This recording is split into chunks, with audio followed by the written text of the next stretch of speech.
ഇതിൽ നോക്കേ, അലിഫിന്റെ മേലെ വരട്ട ആ, അലിഫിന്റെ താഴെ വരട്ട ഈ, ആ ഉലായി അക്കൂട്ടർ, ഈ ഉലായി ഇക്കൂട്ടർ.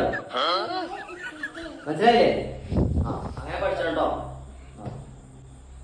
പിന്നെ ഇനി പഠിച്ചാലുള്ളത് അലിഫുൻ, ബാവുൻ. ആ, എന്നിട്ട് ആ, അതങ്ങനെ വരുള്ളൂ. എല്ലാവർക്കും പുസ്തകം മതിയെന്നല്ലോ, നമ്മളാർക്കും പറ്റിയെന്നില്ലല്ലോ. കുട്ടികളെ പഠിപ്പിച്ചുമ്പോഴേ ആദ്യം അവനാന്റെ കുടിയത്തെ കുട്ടികളെ പഠിപ്പിച്ചാൽ, എന്നിട്ടാണ് നാട്ടുകാരെ കുട്ടികളെ പഠിപ്പിച്ച. ഇത് അവനാന്റെ കുടിയത്തെ തന്നെ പഠിപ്പിച്ചാൽ വെച്ചില്ലെങ്കിൽ നാട്ടുകാരെ കുട്ടികളെ നന്നാവുക. ഇങ്ങോട്ട് നോക്കേ.